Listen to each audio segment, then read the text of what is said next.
We also want to introduce a very special guest of ours.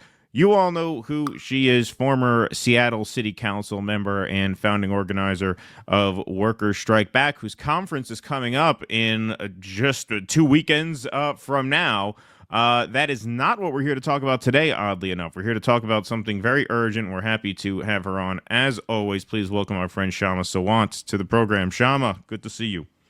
Good to see you all too. Thank you so much for having me. Kshama. Of course. In fact, it's always good to see you, but we were planning on having you, we still do plan on having you back in about a week or so anyway to talk about Workers Strike Back. So it's kind of unfortunate that we had to book this interview with you today because we're talking about something that kind of came up out of nowhere that is affecting you and that does have obvious political implications. So, Russell, why don't you take this away? You have this prepped here. All right. So you have been turned down for a visa 3 times now. So you finally went to the consulate to demand an answer for why you didn't get your visa. What happened? So you're right, Russell. I was denied a visa or my application for visa was denied in May of 2024. And then again, I applied in June. That was also denied. Both times there was no explanation whatsoever about why the application was rejected. The email just says rejected, one word. And so after that, do you have dual citizenship? What's your... I don't. I mean, often with neocolonial nations, the US does not have dual citizenship agreement. So when I took my US citizenship, I surrendered my Indian citizenship. And so I get a visa every time I go. And my husband and I have visited India many times on such a visa, travel visa. But this time I was rejected twice. And to be honest, it wasn't a surprise to us because we expected that as soon as I left office, that they would dare to retaliate against me in that way, because I'm not the first person. It has happened to a lot of people, actually. The Amnesty International and Human Rights Watch have documented that this is the denial of a visa or rejection or revoking of long-term visas, revoking of something called the Overseas Citizen of India status, that has been used systematically as a weapon of political retaliation against critics of the Modi government. And I think they have found out that this is, at least to their knowledge, it has happened to at least 100 people. Many of them are public figures who have criticized the Modi regime. But I also know just informally from the Indian community here that just ordinary people who have posted something critical on their social media have also been retaliated against. And so after all of that, those 2 rejections, my husband and I applied for another avenue, which is granted by the Indian government overall. That's called the emergency visa, and of course, the emergency has to be documented, and and there is an emergency in my family, which is my mother is 82 years old. She's very sick, and she really desperately wants to see me and my husband both. And so we, furnished her doctor's letter and all of that. The emergency visa is supposed to be granted within 2 days or so, and we didn't hear back for over 3 weeks. And actually, Russell, just to clarify, we went to the consulate that day because they called us in the morning saying, please bring your passports for further visa processing. And then we go there, we give them our passports, they make us wait there for no reason at all. And actually, I think I know the reason they did it. I can bring it up later. But ultimately, they give us both our passports back, but only Calvin, my husband, has his passport. I'm not given a passport. And that consular officer, he actually told us that the reason I was not given a passport is that I am on the quote unquote the reject list. But they didn't explain why my name is on the reject list. But he said 3 times, there is a reject list and your name is on the reject list. And that's why we demanded an explanation from them. Why is my name on this reject list? And they held your passport? No, they gave our passports back. We made it very clear we're not going to let them hold our passports back. I mean, they are U.S. passports. It would be, they would be criminally liable for it if they held it. But I think, it is really scandalous what is happening, because first of all, the consulate officer, I don't think he was supposed to reveal that there is a reject list. So he's probably going to get in trouble. I mean, but that's his problem. But it is scandalous that they have a reject list. Not that it's surprising to us. We know that people are being blacklisted just for criticizing the Modi government, and others like me have been prohibited from visiting India, even though they have ailing parents, parents in sick health. This is a little off topic, but Tulsi Gabbard has often been accused of having ties to the Modi government. Do you have any comment on that? I think, first of all, Tulsi Gabbard is a classic example of somebody who is just a careerist. She doesn't have any problem jumping ship from one thing to another, using any whatever popular cause of the day to further her own interests. So I would really urge people to not have any illusions in people like her. And in reality, she is now part of the Trump administration, and the Trump regime is very friendly to the Modi regime. There is no question about that. But it also should be clarified that this goes beyond the Republican Party. Obviously, the Trump right wing has a lot in common with the Modi right wing. They're both reactionary, right wing, fundamentalist type of ideologies that have points of connection. But we should not be under any illusion that it is just Trump. In fact, the Biden administration made it very clear that in U.S. capitalism's agenda, sort of competition with the China and Russia-led bloc, that they were courting the Modi administration in a big way. And in fact, in June 2023, Modi was welcomed by the Biden administration, and they hosted this grand White House dinner.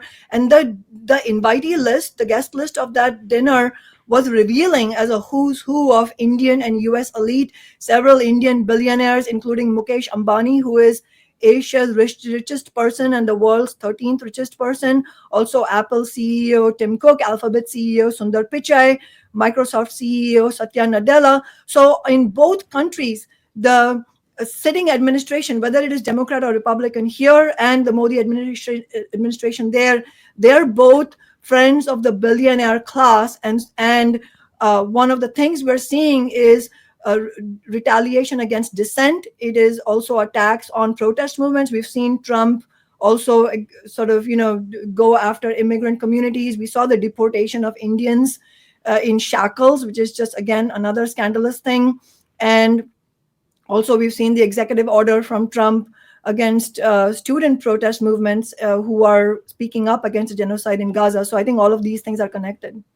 I mean, you really became a lightning rod. I mean, when you were elected to the Seattle City Council, as soon as you started, putting wins on the board for working people, I remember back even in 2013, hearing about you because of that. Now, because of the media I consumed, I heard about you in a positive light, but you have kind of been a lightning rod. You've been this target of attacks of, national right-wing media since you became a political figure on the Seattle City Council, and this just to me seems like an extension of that. Now you've spoken against Modi, but also just your success as a socialist politician. Do you think that has what difference did you see in terms of just getting that national spotlight put on you, even though you were just one member of a city council in Seattle?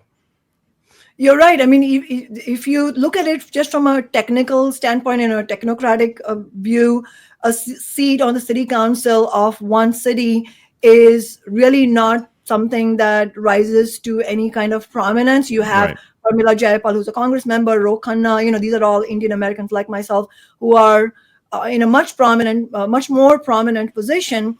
However, I think it really comes down to what is it that elected representatives do with their office. I mean, so you have Jayapal and Khanna having these prominent positions, just like Bernie Sanders and AOC. And what have they done with their positions? They are so-called progressives. AOC even is the leader of the so-called squad, which is now completely discredited.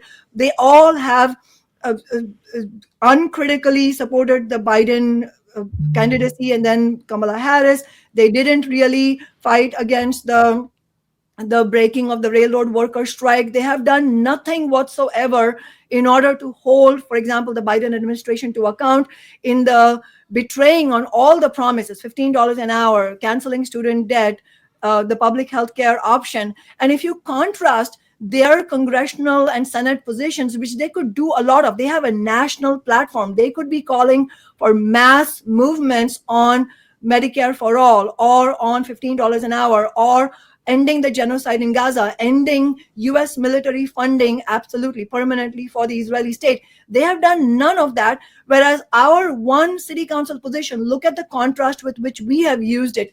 We fought for and won the $15 an hour minimum wage, which helped other cities, movements in other cities win it. Mhm. And we, as part of that battle, we also won a crucial thing, which is inflation adjustment for that wage. So starting January this year, Seattle's minimum wage is $20.76, which is by far the highest minimum wage. You have seen nothing on part of any of these other prominent politicians. And then similarly, we won the Amazon tax, and we actually have their track record of being the only elected office that actually took on Jeff Bezos and Amazon and defeated them multiple times. We defeated them in winning the Amazon tax itself, which raised, by the way, just last year, our city's Amazon tax raised over $450 million for affordable housing. That's what you can do with real fighting movements. But even before that, we defeated Jeff Bezos and Amazon and the Chamber of Commerce in our 2019 election when they threw in millions of dollars to defeat me and other progressive candidates, and we were able to withstand and defeat them in turn because we had a fighting movement on our hands. Now, what is it about Modi's government? What policies does he have? You mentioned anti-Muslim stances. So what kinds of things? Because I think for the most part, India is really not covered very much in America. Even people who cover a lot of foreign policy, India almost never discussed. So what is it about his government that you're opposed to? So overall, the Modi administration and his party, the Bharatiya Janata Party or the BJP, they are, and for a long time, this is not a new thing. They have been rooted in deeply reactionary, right-wing Hindu fundamentalist ideology, which is by definition, just by its very nature, is extremely opposed to Muslims and the oppressed caste people. And so they are very, there's a lot of documentation within India about just extreme violence being in the name of Hindu fundamentalism being enacted against the Muslim community, especially the targeting of Muslim activists who are opposing all of these actions, and also tremendous, just unspeakable violence against oppressed caste people, because the caste system is a real scourge that needs to be ended in the Indian South Asian context. But specifically, if you look at what's happened from the first moment that Modi came to power as prime minister, that was way back in 2014. It's been a whole decade now, and that itself we need to examine. How is it that Modi keeps winning elections? But anyway, after he came to power, one of the first things that they did was establish this what was so called a Citizenship Amendment Act and a National Registry of Citizenship, which all sounds really nice, but in reality what it is and I'm quoting the Amnesty International now, it said it's a bigoted law that legitimizes discrimination on the basis of religion and should never have been enacted in the first place. And that's the quote from Amnesty. But to be more specific, what this law actually does is it opens up sort of legal avenue for targeting of Muslims. It's a sort of a legalized Islamophobia, if you will, but it specifically targets poor people, so millions upon millions of poor people, especially, and working people. It can be used to attack working people as a whole, and also oppressed caste people. So my office, what we did in February of 2020 is we brought forward a resolution condemning CA-NRC. So it's a resolution in the sense that we don't have a jurisdiction to stop it, actually, because we're not in India. Right. But it was powerful because it was the first condemnation. Again, my point is none of these prominent politicians did anything about it. We were the first ones to condemn it. And it was an all-out fight here in the Seattle City Hall was packed with people who supported the resolution I brought forward, and also the Modi supporters here, who are in the form of many organizations like the Hindu American Foundation and Coalition of Hindus of North America. These are all deeply fundamentalist organizations. And we should remember, just like with the Trump administration, the right wing ideology obviously is extremely dangerous, but it is very much connected to the attack by billionaires on working people. And in India, we're talking about hundreds of millions of working and poor people. And also the fact that the Modi regime has been able to sustain, despite actually periods of anger and revolt against them, including general strikes, one of which I was personally there for, actually, because I was visiting my family at that time. And the reason they have survived is the same reason that Trump 2.0 is happening. It's because of the complete betrayals by, like in the US, by the Democratic Party, and in India, it's the complete ineffectiveness of the opposition parties to provide any alternative to working people. Well, you in Seattle, this was one of the, toward the end of your tenure. In 2023, you became the first city to ban caste Right. discrimination in Seattle. So I can't imagine, they were too happy about that. Oh, absolutely not. In fact, it was very openly opposed by these Modi proxies in the United States. And also, furthermore, actually, another very prominent organization that publicly opposed our legislation to ban caste discrimination was something called the Vishwa Hindu Parishad. That's like saying, it translates into World Hindu Organization or Confederation.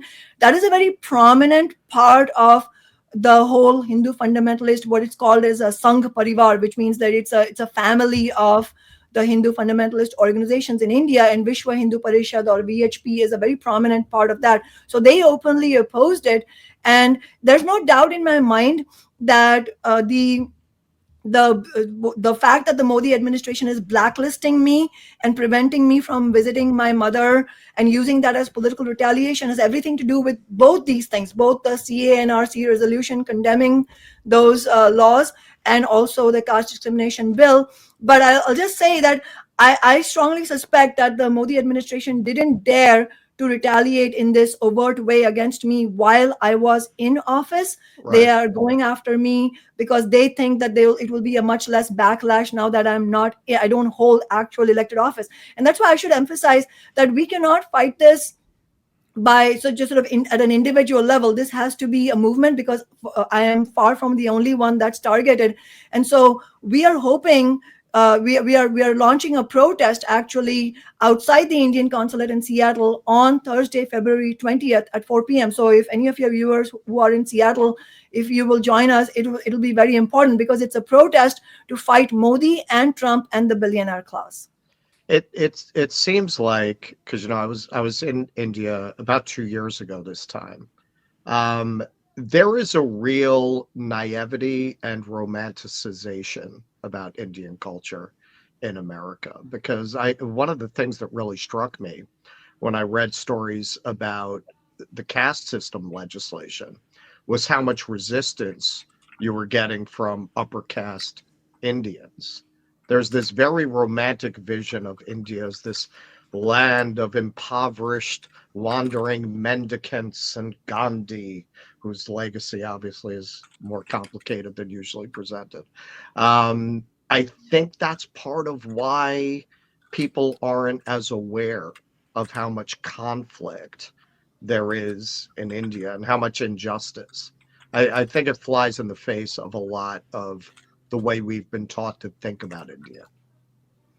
I definitely think you're right. There is a romanticizing of neo-colonial nations in general. And yes, specifically, there is a lot of romanticized notions about India. And there is overall, yes, in the West, you do see sort of a romanticizing of poverty. Although I will say, Right. Right. if you're poor, and I don't care whether you're poor in the United States or India or anywhere else, if you're poor, you know that those romanticized notions are complete bullshit, because actual poverty is completely devastating. It is horrific. And that's why, as a socialist, we're fighting against all of that, to end poverty, which will not happen on the basis of capitalism.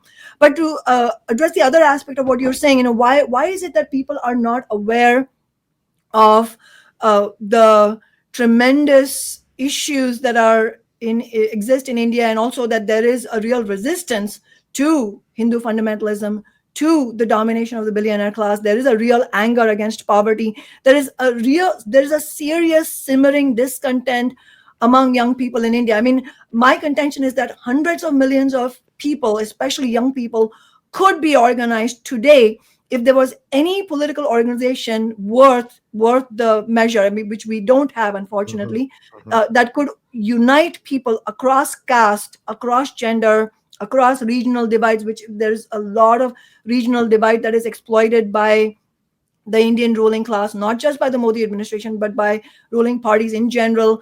Ethnic and language and caste and religion differences are exploited, just like the Trump administration and frankly the Democratic Party also do the billionaires bidding of divide and conquer across, whether you are immigrant or you are US born, and so on and so forth. There's so many divide and conquer strategies that are used by the ruling class on every continent in the world. But just to address why is it that Americans are not aware, the biggest reason is that the same reason that the media, the vast majority of the media, especially the corporate media, don't report on working class issues in the United States. The same reason they don't report on these issues from India either, because the capitalist class, they may have competition amongst each other within at their own realm, but in reality they are very much united in their agenda of exploiting working people, no matter what their religion or caste or nationality is.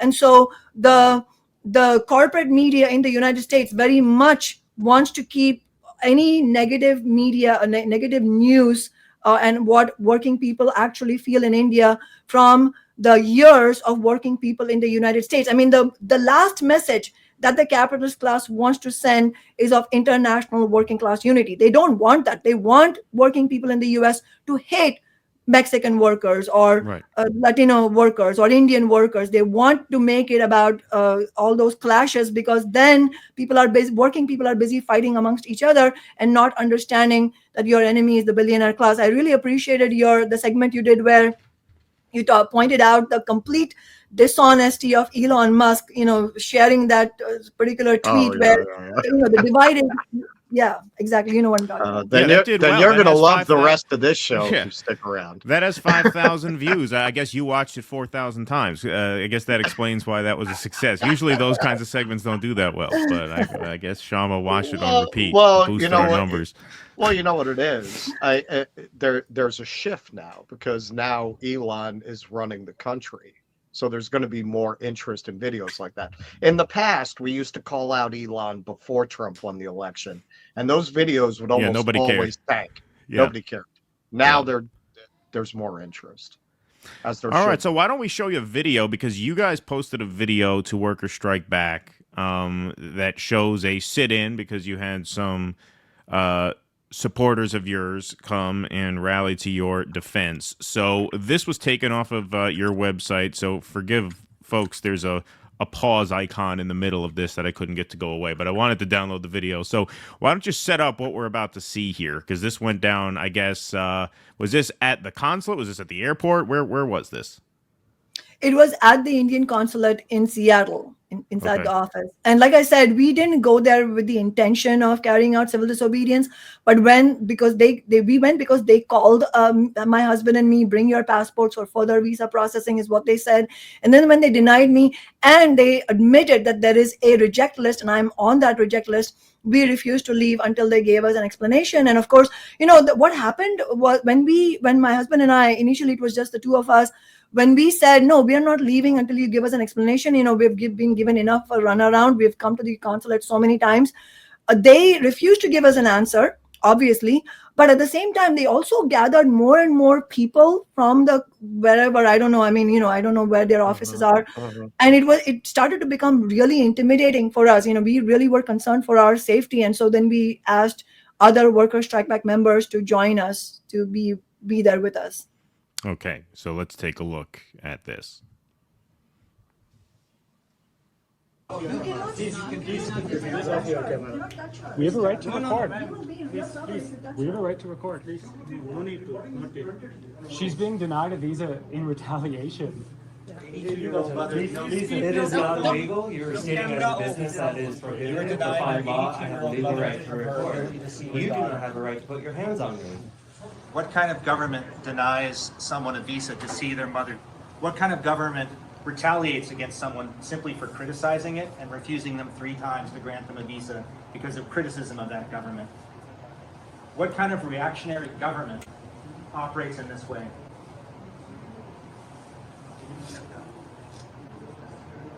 The same reactionary government that has video on this screen the whole time we were sitting here showing Trump shaking hands with Modi. That's what kind of government this is. Mm-hmm. And this is an attack not just on Kshama, on the whole movement. Do you know entering in this one is a crime? Entering into the building is a crime? Yeah. Do you know? How many people enter this building every day? Not forcibly, they came through the door. Why? This is the office hour are closed. Why they came here? Because you are denying Kshama a visa to see her mother. You can't enter people like this. You call these Your people and you entering in big this one? concern is several people doing civil disobedience. That's your big concern. why is Our No, con- they are- our they concern, can't do our here, they concern can't is enter our here. concern is the right-wing, dangerous Modi government, which has carried out horrific policies against the farmers of That is India, the against different Muslims thing, sir. in India, We are against requesting Dalits in you. India. People tried to I forcibly was take away their grabbed phones. and my phone was forcibly attempted to be taken away from me. You did touch us. You grabbed us. You assaulted people and we have it on video. We do not touch anyone. We try to physically restrain. That's true, but you couldn't take my phone. Civil Out of the disobedience in the office, office. please. You can go and Oh, do so it that's, out of or that's, office. and that's your understanding of the Indian Revolution, that it was always, that all of the civil disobedience in the Indian But, Revolution we was have done to- in a way that was we have acceptable to to the close British our government, office. acceptable to We British have- colonialism. You This know- is how, this is your understanding how the Indian Revolution If was it is won. acceptable, then Was it's not all- civil you think disobedience. nobody, My mother is very ill. She is 82 years old. My visa has been rejected 3 times without explanation. I was just told by your fellow officer that I am on a reject list. All we are asking for is an explanation for why my visa has been rejected 3 times. What are you afraid of? Is the Modi regime so weak that they are afraid to give an 82-year-old woman an explanation as to why she cannot see her daughter?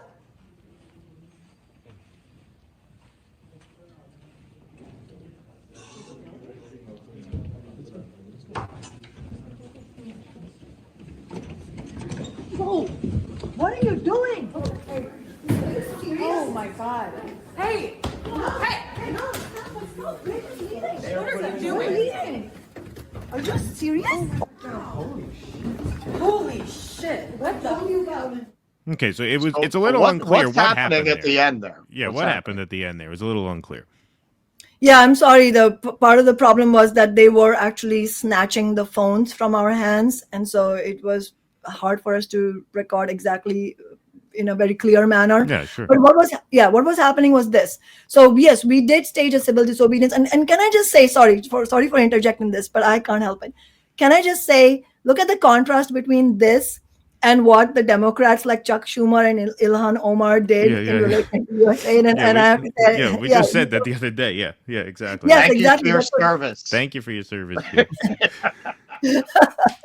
Exactly. I have to say I really appreciated your segment on that is not a protest, that is not civil disobedience.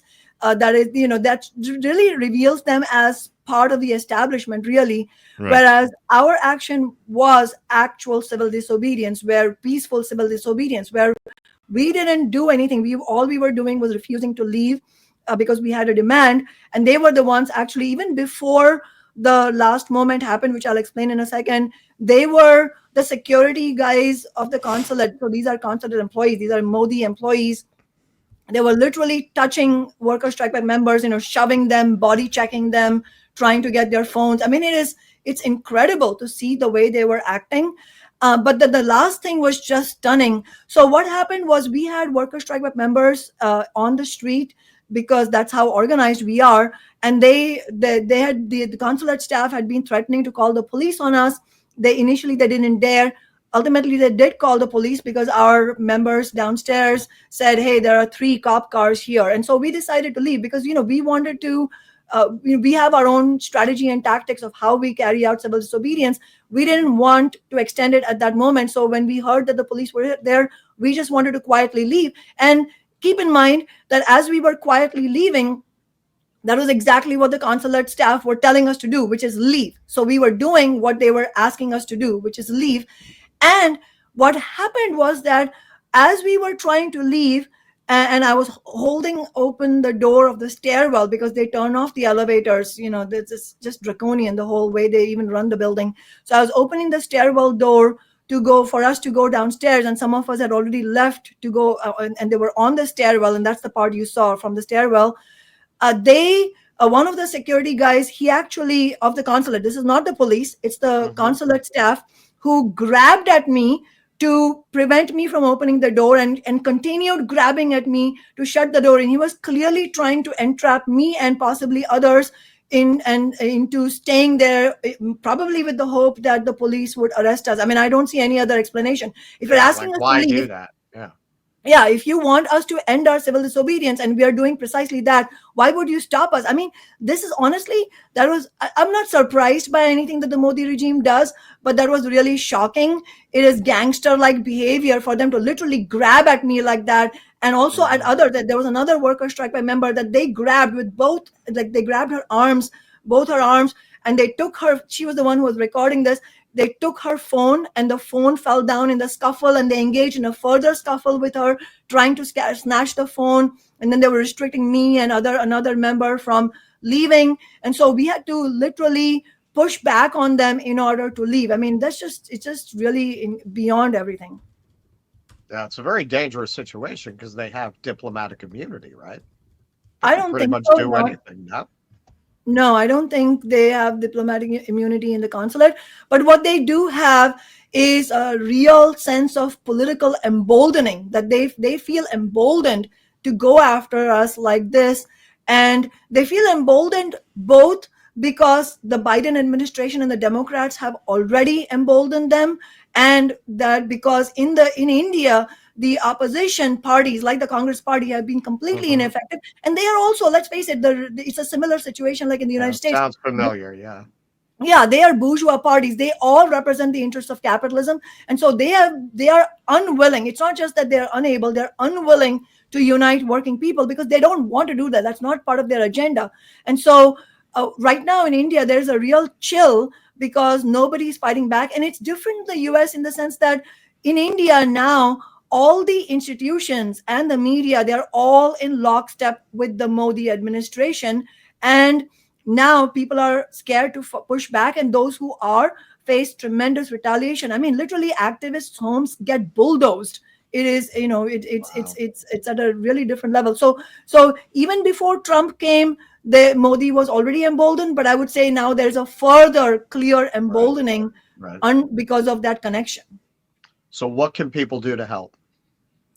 I think it's important that people, first of all, share this video widely in your, informal WhatsApp threads or Signal threads or whatever. Make sure everybody understands it. Yeah, you can go to Worker Strike Back and find also the press statement that we released in order to explain what happened.